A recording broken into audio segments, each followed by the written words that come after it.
for something not to happen or pleading to the court for something to happen. So both sides can come in and plead, and also may have documents or things like that that they want to use to kind of persuade the judge their way, right? Either admit the motion or deny it. Okay. So we want to give every side a proper time frame to actually prepare for this hearing. So here comes one type of motion, everyone. This is the one mentioned in your book. This is from your book, by the way. Motion to dismiss. As the phrase implies, request this motion to dismiss, everyone, request the court to dismiss the case for reasons provided in the motion. Whatever the reason is. So motion to dismiss for improper service. So what are we going to plead for? We're going to plead that the opposing counsel over here on this side, the plaintiff, did not serve our client properly, improper service. So we're requesting the court to dismiss the case for that particular reason, right? For improper service. That's number one. It can also be improper jurisdiction, improper venue. It can be anything, but the point is this: we're asking the court to dismiss the case for a particular reason. That is what we're doing in our motions, okay? So remember, we have plaintiff and we have defendant, and we're on both sides. You're the paralegal for both. So you are Baranski's paralegal on the plaintiff side, and you're also Paretto's paralegal on the defendant side, okay? So defendant Paretto's attorney, Cameron, for example, could file a motion to dismiss if she believed that Paretto had not been properly served. So there's one reason why she may not, she has to prove this, but she has to prove that he was not properly served, whatever the reason could be. Maybe when he was served, the person was not 18. Okay, whatever it is, okay? Or that the complaint had been filed in the wrong court. Yep, so that's why I tell you, you have to look up jurisdictions. What court do I file this complaint in? If not, opposing counsel will file a motion to dismiss the case. And if you go to this hearing, or your attorney goes to the hearing and you filed it in the wrong court, the case is absolutely getting dismissed. There's no question about that. We have to file the cases in the right court, okay? Or maybe the statute of limitations for that type of lawsuit has expired. So maybe they're filing a tort lawsuit where the statute of limitations passed 3 days before this complaint went in.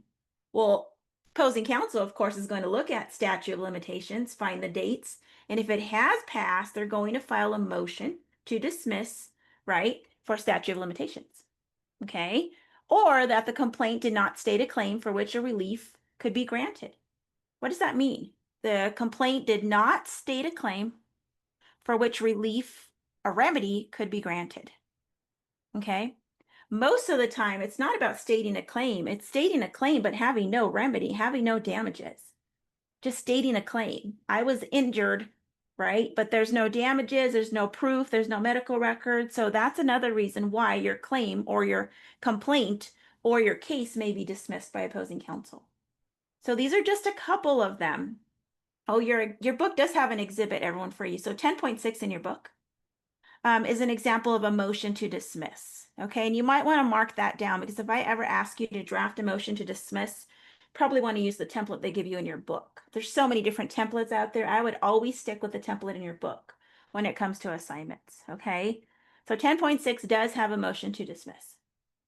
So if Paretto's attorney, defendant's attorney, decides to file a motion to dismiss Baranski's claim, she may want to attach supporting affidavits, sworn statements as to the certain facts that may contradict allegations made in the complaint.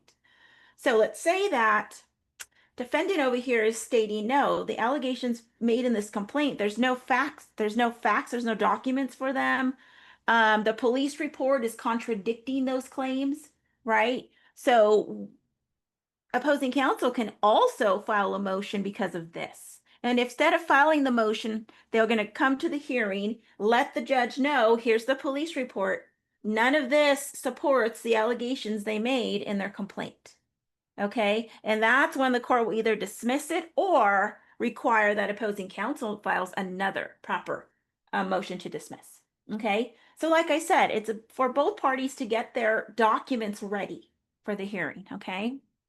So Pareto's attorney may also have her paralegal draft a memo of law to be submitted along with the motion to dismiss and the company affidavits. Okay, so you may have to draft a memo of law.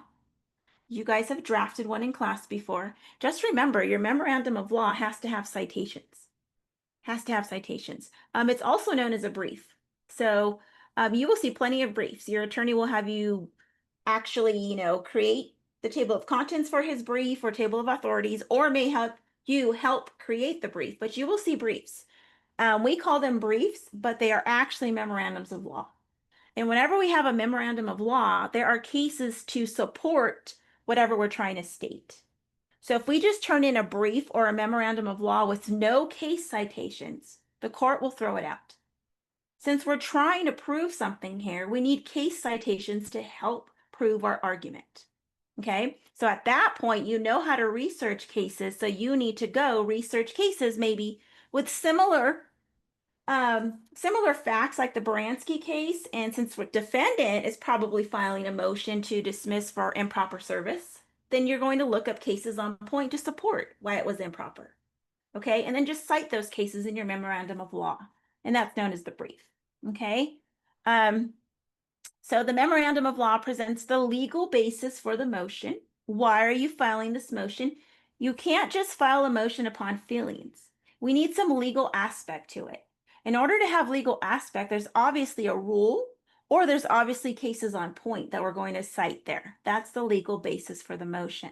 Okay, now if we're going to cite a motion to dismiss for lack of jurisdiction or for improper venue, we have to know what does that mean? What is improper venue, or what is venue? Well, then we go to FRCP, we look it up, and we use some of that legal knowledge to put into our legal memorandum.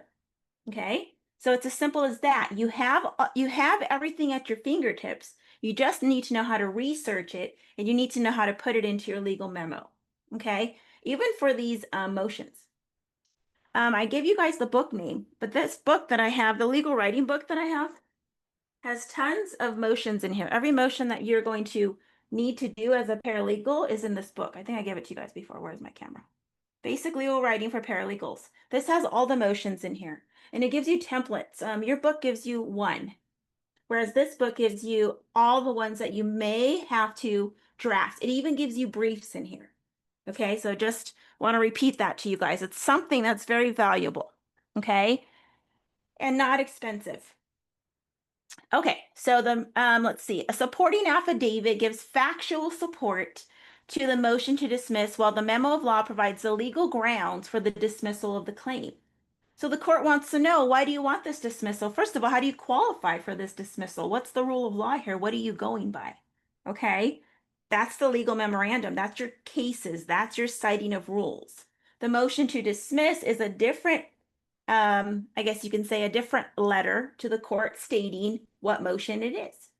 Okay, so two different things there. Affidavits, everyone, is not considered part of the memorandum of law. An affidavit is something attached to the memo or the brief. Maybe you have some piece of evidence, or maybe you have a witness, right? A witness who has stated that Pareto was never driving the car, or something of that sort, where you're going to attach that affidavit to it too, because when you go to the hearing, the judge wants to see all of that.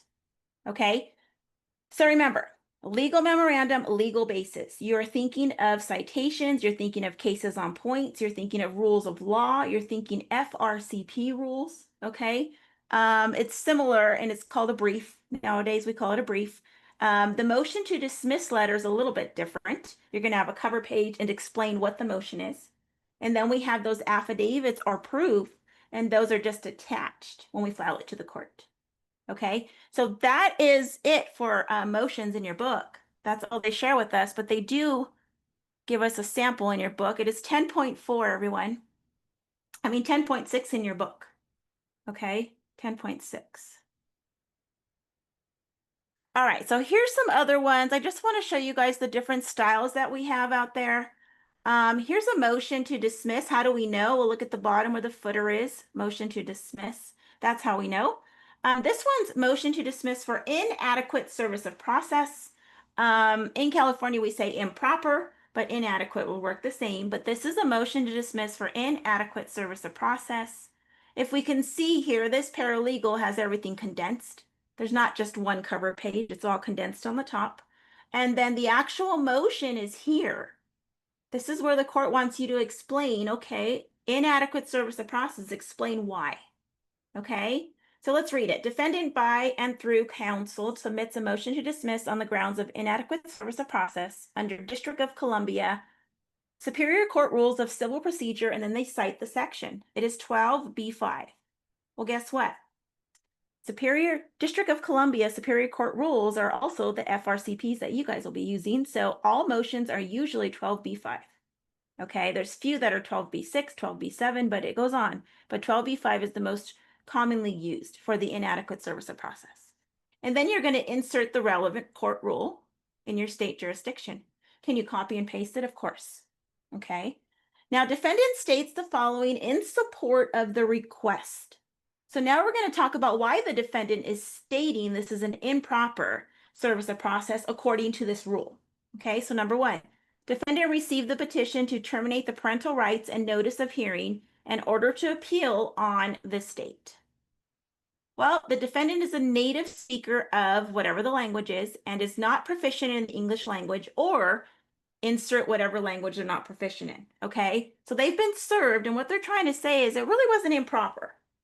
They were served by someone who was 18 and all that good stuff, but it's inadequate, meaning that they had no idea when the server showed up what was going on, right? They're claiming here they didn't speak English. So this is why they're trying to get this case dismissed.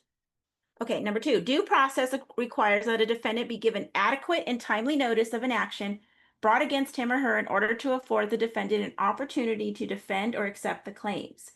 Well, obviously, this defendant who does not speak English is not really getting due process.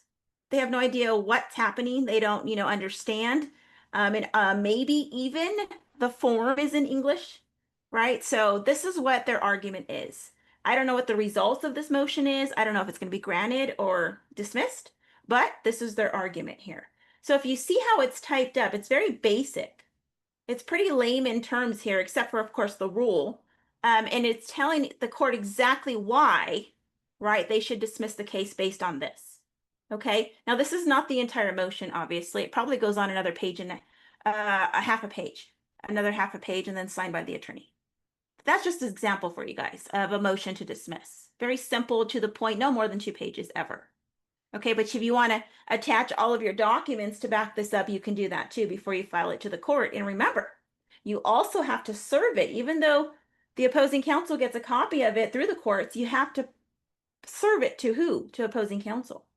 Okay, you have to send an email serving it to them also. Okay, remember, all motions have to be served.